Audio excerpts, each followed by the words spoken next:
I tried and failed to get rich online and it left me miserable, but then everything changed. This is the story of how I made the greatest comeback of my life, and you can do the same. At 21 years old, I just left Sweden after having a great time, and I knew that there was something more I could be doing with my life.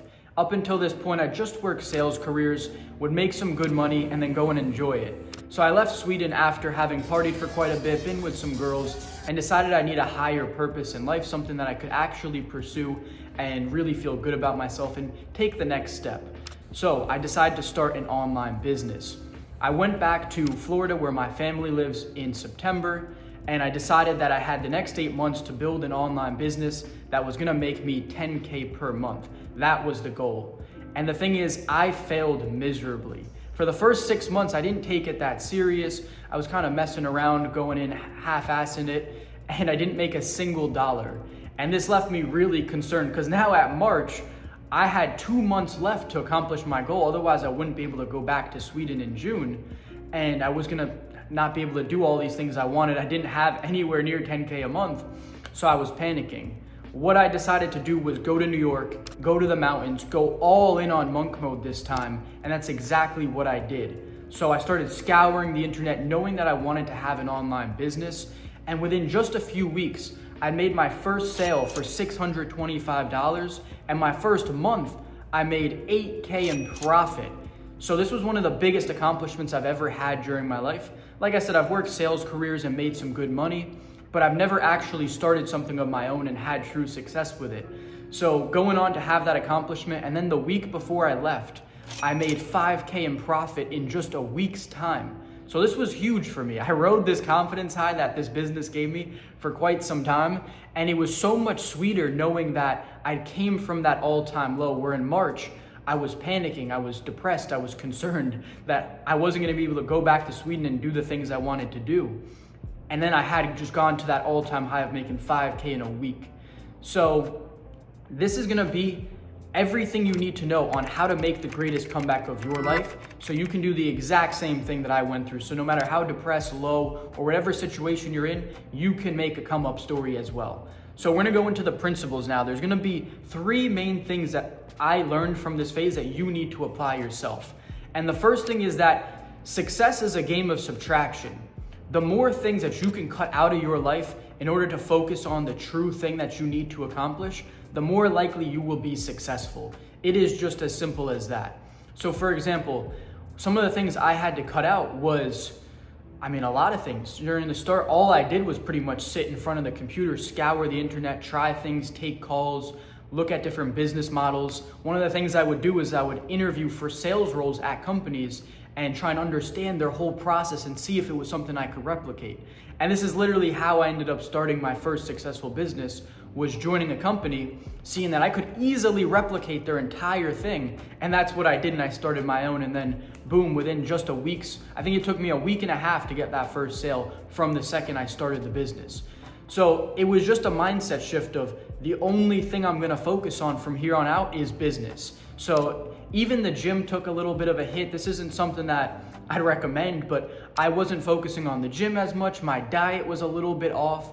The only focus was the business during this point in my life. My back was genuinely against the wall where I had no choice but to succeed, and it clicked, and I realized, fuck, if I don't make this happen, I'm not gonna be able to go back. I don't know what I'm gonna do. Even if I did go back, somehow I wouldn't have any money to do the things I wanted. It would just be shit. So I needed to make something happen, and it just happened, and I obsessed over it. It was all I thought about. There'd be times when I was trying to get that first sale, when even at night, I would be just get an idea of how I could overcome an objection and write it down. I'd get out of bed and go to the computer, write it down, be like, oh, that's really good. I'm gonna use that tomorrow for one of my calls. So that was all I did. I lived and breathed my business for about the first 2 months. I literally would just sit in front of the computer all day long. Yeah, sure, go outside, grab some sun, take a phone call. But my boys were actually working with me at this point on the business. So it'd usually be to like my boys to talk about business, or that's all I lived and breathed during that time was business. So that's the point, is success is a game of subtraction. If you're still out smoking weed with your boys, partying, drinking on the weekends, this is only gonna take away from your success potential. The next thing is you need to go all in. I think this kind of ties in from some of the things I was telling you in just this last message, but it can't be half-assing. That was one of the biggest things that allowed me to succeed this time in New York, whereas the first time in Florida, I failed miserably. I was just half-assing it. I would try a little bit, and then I would kind of go and do some other things and just, sit around, read books. I love reading, but during that New York phase, when I was in that monk mode, I didn't read. It's not something I'm saying you should do, but I was just so focused on the business from the second I woke up, I'd run to the computer and start working, where I didn't have time to read. I had this possession of energy that I can't describe, where I just had to act with such tenacity and just was constantly working at things. So I didn't read, I didn't do a lot of these other good things that I was doing. Like I said, some of my health took a little bit of a hit, but that's what it took in order for me to succeed. I had to go all in on this one thing, get it to the point where it's successful, and then of course incorporate back in the reading and the healthy habits, going to the gym on a normal, consistent basis, focusing on that and prioritizing my health. But during this little phase of my life, I went all in on the business. That was the main priority. And there was no partying, no nothing. It was just the business. And then the last point is gonna be, or the last lesson that I need to convey in order to succeed, is that don't allow the low points to bring you down, or the depression or whatever you're feeling to be a negative, because that's actually a positive. The low points are what give you unlimited motivation in order to succeed.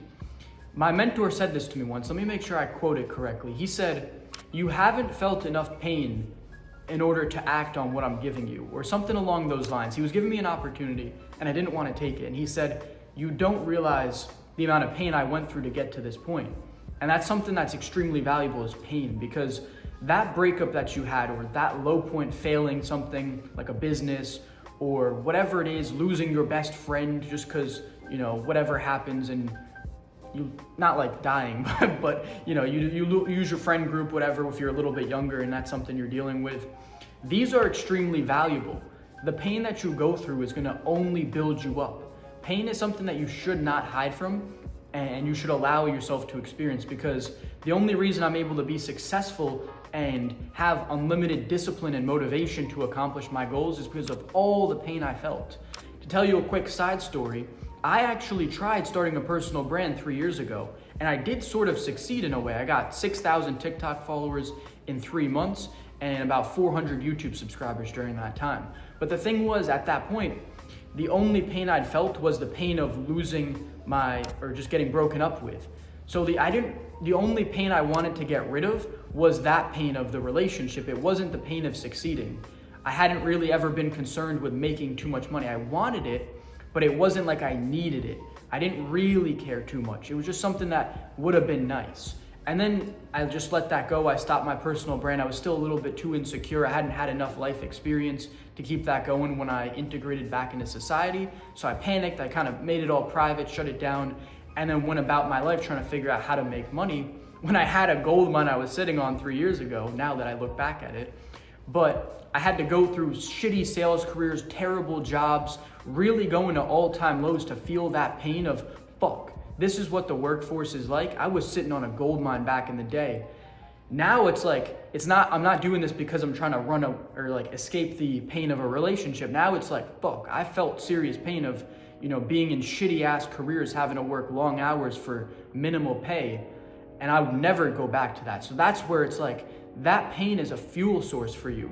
So allow yourself to try things and fail. Try relationships and get heartbroken. Try businesses and fail miserably, because this is gonna give you that fuel that's eventually gonna lead you to your success.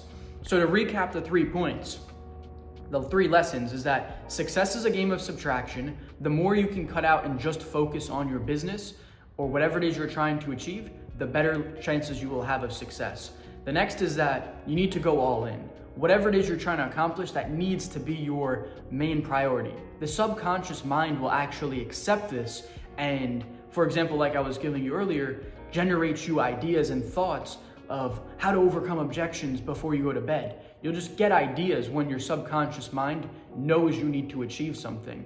The subconscious mind works 24/7, whereas the conscious mind doesn't. So the subconscious will be constantly at work trying to help you improve and accomplish this goal when you go all in. It accepts that, but you need to just be genuinely 100% all in. If you're half-assing it, the subconscious mind knows. And the last point is that use your pain and all the trauma and bad shit you've gone through as motivation. And also, if you haven't gone through any, don't be afraid of trying to go through hard times, because hard times is what's gonna build you up and actually allow you to be successful. So that is all for this video. If this provided you with any value, go ahead and subscribe to this channel. I'm gonna be teaching you how to life max and get better in every single aspect of your life. So if that sounds of something of interest, subscribe. And I also offer a free one-on-one coaching call. This is 30 minutes where you can get access to me and all the knowledge and information I have, so we can create your dream life and give you actionable steps in order to achieve it. If that sounds of interest, the Calendly link is down below. Go ahead and book in a call and I'll see you on there. If not, everyone else, have a great day. Thank you for watching this video and I'll see you guys in the next one.